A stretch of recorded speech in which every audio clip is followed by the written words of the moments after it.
आदाब दोस्तों, मैं आपके साथ ज़फ़र सिद्दीकी। आप देख रहे हैं पीआरबी। दोस्तों, बहराइच में जो कुछ हुआ वो पूरे देश से छुपा हुआ नहीं है। किस तरीके से जो है मूर्ति विसर्जन के नाम पर कई हजार लोग सड़क पर उतरे, जिसमें एक गोपाल मिश्रा नाम का व्यक्ति एक मुस्लिम समाज की छत पर चढ़ जाता है और वहां लगे मुस्लिम समाज के झंडे को जबरन हटाया, फिर भगवा झंडा फहराने की जो है पूरी वीडियो जो है वो पूरे देश ने देखा। उसके बाद न जाने किस ओर से एक गोली आती है और गोपाल मिश्रा की को लग जाती है, जिससे उनकी मौत हो जाती है। इसका भले ही हमें दुख है कि देश का एक व्यक्ति, देश का एक युवा जो है वो किसी भीड़ के एक भेंट चढ़ गया, लेकिन आखिर वो गोली कहां से आई इसकी पुष्टि अभी तक नहीं हो पाई है। लेकिन दंगे में अब तक दर्जनों लोगों की गिरफ्तारी हो चुकी है और दो मुस्लिम लड़के जिनका नाम मोहम्मद तालिब और मोहम्मद सरफराज है, बताया जा रहा है कि दोनों को पुलिस ने पैरों में गोली मारी और ये कहा कि पुलिस से मुठभेड़ कर रहे थे। पुलिस ने जवाबी फायरिंग में जो है उनके पैर में गोली मारी है। लेकिन अब सवाल यह है कि राम गोपाल मिश्रा की हत्या का असली आरोपी कौन है। अब असली आरोपी तक जब तक हम नहीं पहुंचेंगे तब तक तो खैर हमारे ये एपिसोड चलता रहेगा। असली आरोपी आखिर कौन है इसकी पुष्टि अभी तक नहीं हो पाई है। लेकिन बहराइच की पीडब्ल्यूडी की तरफ से 23 घरों पर नोटिस चस्पा कर दिया गया, जो आप मेरी स्क्रीन पर देख रहे होंगे कि 23 घरों पर जो है नोटिस चस्पा कर दिया गया, यानी कि चिपका दिया गया है। और योगी आदित्यनाथ की सरकार बहुत जल्द ही उन घरों पर बुलडोजर चलाने वाली है, जिसमें से 20 घर मुसलमानों के हैं और जिसमें से 3 घर हिंदू समाज के लोगों के हैं। अब सवाल यह है कि अगर कोई आरोपी है तो क्या उसके माता पिता का क्या कसूर है? अगर कोई आरोपी है तो उसके भाई बहन का क्या कसूर है? अगर कोई आरोपी है तो उसकी पत्नी का क्या कसूर है? अगर कोई आरोपी है तो उसके बच्चों का क्या कसूर है? जबकि साथियों, पिछले दिनों आपने देखा होगा कि देश की सबसे बड़ी न्यायालय यानी कि सुप्रीम कोर्ट ने यह आदेश जारी किए कि अगर कोई आरोपी भी हो, यानी कि उसकी पुष्टि हो जाए, तब भी आप उसका घर नहीं तोड़ सकते। लेकिन योगी सरकार क्या सुप्रीम कोर्ट को चुनौती दे रही है? क्या योगी सरकार और भी जो भाजपा शासित प्रदेश हैं वो क्या सुप्रीम कोर्ट को चुनौती देंगे या फिर रुक जाएंगे? यानी कि योगी सरकार इनकाउंटर की राजनीति पर सवाल उठाते हुए, इसी बीच जो है एक इनकाउंटर हुआ जो हमने बताया आपको, 2 लोगों के पुलिस ने जो है पैर में गोली मारी। अब इस पर जो है सवाल उठाते हुए राजनीतिक गलियारों में जो हलचल तेज होनी तो बिल्कुल थी। राजनीतिक सवाल उठाते हुए एआईएमआईएम के नेता प्रमुख असदुद्दीन ओवैसी ने जो है ये कहा कि जो ठोक दो की राजनीति चल रही है पिछले कई सालों से, उन्होंने कहा कि बाबा योगी आदित्यनाथ से हम ये कह रहे हैं कि आप ठोक दो की पॉलिसी जो चला रहे हैं ये गैर संवैधानिक है, संविधान के खिलाफ है। आप उत्तर प्रदेश को संविधान से चलाइए, रूल ऑफ लॉ से चलाइए, रूल ऑफ गन से मत चलाइए। किसने कहा? ये असदुद्दीन ओवैसी ने कहा। यह बयान मैं अपनी तरफ से नहीं कह रहा हूं। किस तरीके से असदुद्दीन ओवैसी ने यूपी के मुख्यमंत्री योगी आदित्यनाथ पर निशाना साधते हुए सब कुछ कह दिया जो हमने आपको बताया था।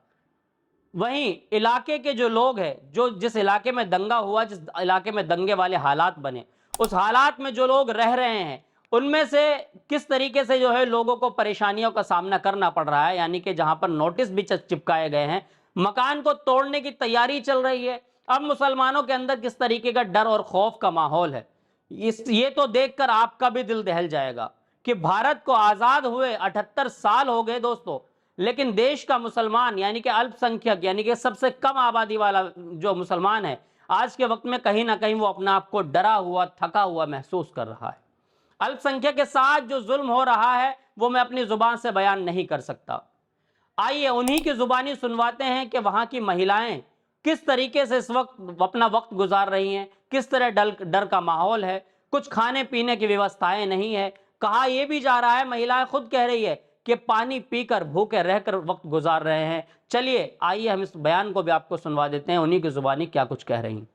बहुत डर लगता है, बहुत डर लगा था। जो जत्ता भर पुलिस घुस घुस के मारते हैं, सबको पुलिस प्रशासन दरवाजे पर आए, तुम लोग घर पर रही, न दाना है न कहीं, सिर्फ पानी है, सिर्फ पानी पी पी के रही। तो मोहल्ला खाली हो गया, हमारा एक अकेला घर है, उसमें सियानी लड़की है, हम अकेले लोगों के साथ। जी हाँ दोस्तों, सुना आपने इस बयान को कि किस तरीके से महिलाएं जो है रो रही हैं, बिलख रही हैं, जबकि योगी आदित्यनाथ नहीं बल्कि देश के प्रधानमंत्री मोदी ये कहते हैं कि महिलाओं का सम्मान हमारी पहली प्राथमिकता है। आखिर कहां हैं वो महिलाएं? क्या मुस्लिम बहनें उनकी महिलाएं, उनकी बहनें नहीं है? क्या वो देश की महिलाएं नहीं है? जी हाँ दोस्तों, जिस तरीके से आजाद भारत में किस तरीके से मजबूर और बेसहारा अपने आप को ये लोग समझ रहे हैं, आखिर इनका कसूर क्या है? योगी सरकार का फेलियर है योगी सरकार की पुलिस का फेलियर है कि वहां पर इतना बड़ा दंगा हो गया और इतने बड़े दंगे को सब कुछ तमाशाबीन बनकर खड़ी रही और देखती रही। दोस्तों आज हम छोटा सा एक आप प्रदर्शन करने की इजाजत ले लीजिए सरकार से, ले लीजिए आप किसी पुलिस के अधिकारी से, आपको इजाजत नहीं मिलेगी। और अगर मिल गई तो जितने लोगों की दोस्तों इजाजत होगी उसकी 3 गुना ज्यादा फोर्स लगाई जाती है। तो जब वहां पर हजारों की तादाद में लोग सड़कों पर आंदोलित थे, सड़कों पर लोग एक मूर्ति विसर्जन को लेकर वहां पर यात्रा निकाल रहे थे, किसी मुस्लिम के छत पर किसी को चढ़ने की इजाजत किसने दी? क्या वो सब कुछ 1 मिनट की फिल्म थी? नहीं दोस्तों, वो पूरा प्री प्लान था। क्या कुछ हो रहा था वहां पर?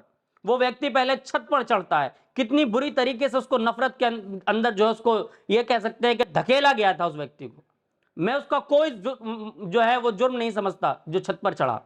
यानी कि गोपाल मिश्रा एक मासूम था, वो छत पर चढ़ा, उसको उकसाकर चढ़ाया गया। वो छत पर चढ़ने के बाद किस तरीके से उसके अंदर जो है एक तरीके से जो है नफरत भरी हुई थी। वो छत पर चढ़ा, उसने झंडा खींचा, झंडा ना खींचने पर उसे जबरदस्ती खींचा, उसके बाद उस पर लटक गया, यहां तक कि ग्रिल लेकर वो गिर गया। वो वीडियो पूरे देश ने देखी। उसके बाद उसने झंडे को अपमानित किया, न जाने उस बीच कहां से गोली आई और गोपाल की जान चली गई। उस बीच जो वहां पर डीजे बज रहे थे जिसमें अजीब तरह के गाने यानी कि देशद्रोह वाले नारे और देशद्रोह वाले गाने, यानी कि देश के अल्पसंख्यक की आबादी को जो है ठेस पहुंचाने वाले गाने बजाए जा रहे थे। मुल्ले तेरी माँ का डैश डैश डैश, मैं गाली नहीं दे सकता साथियों।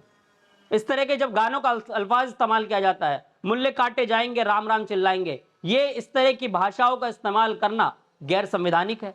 इस तरह के गाने आखिर कौन बना रहा है? कौन इनको डीजे पर बजाने की इजाजत दे रहा है? क्या इन सब चीजों से क्या भीड़ उग्र नहीं होती है? उग्र करवाकर अगर ये पूरा किया गया तो वहां के जो तमाम पुलिस के अधिकारी हैं वो सब इसके जिम्मेदार है। उत्तर प्रदेश के प्रशासन शासन दोनों जिम्मेदार है और बड़ी तादाद में लोग योगी आदित्यनाथ के इस्तीफा की मांग कर रहे हैं। क्या कुछ होगा? क्या ये केस खुलेगा या फिर सिर्फ इनकाउंटर करके यानी कि पैरों में गोली मार के इन्हीं को मुजरिम साबित कर दिया जाएगा? इन तमाम पूरी खबर पर लगातार हमारी नजरें बनी हुई है। क्या कुछ अपडेट आनी है वो आप तक पहुंचाएंगे, लेकिन आपकी जिम्मेदारी है कि सही खबरों को लोगों तक पहुंचाना, क्योंकि मेन स्ट्रीम मीडिया अपना काम भूल चुकी है। दोस्तों काम इसलिए भूल चुकी बता रहा हूं, आपने तमाम चैनल्स पर यह प्रोपेगेंडा भी देखा होगा जिस वक्त जो है वहां पर यह घटना हुई, किस तरीके से आग में घी डालने का काम मेन स्ट्रीम मीडिया कर रही थी। मेन स्ट्रीम मीडिया ने कहा कि गोपाल मिश्रा जिसको गोली लगी है उसके नाखून तक पिलास से खींचे गए। दोस्तों फर्जी पोस्टमार्टम रिपोर्ट दिखाकर जो है लोगों को उग्र करने का काम मेन स्ट्रीम मीडिया कर रही थी, जबकि पुलिस अधिकारी का साफ बयान आया। पुलिस अधिकारी ने साफ कहा है कि किसी तरह का कोई नाखून नहीं खींचे गए, किसी तरह की कोई ऐसी घटना नहीं है, सिर्फ गोली से मौत हुई। तो मेन स्ट्रीम मीडिया पर से अपनी नजरें हटाकर आपका चैनल पीआरबी लगातार आप तक खबरें पहुंचाता है, आपकी जिम्मेदारी लोगों तक पहुंचाना। पूरी वीडियो पर आप क्या कुछ सोचते हैं कमेंट बॉक्स में राय जरूर दें। जब तक के लिए तो हमसे अलविदा, फिर मिलूंगा किसी वीडियो के साथ। देखते रहिए पीआरबी।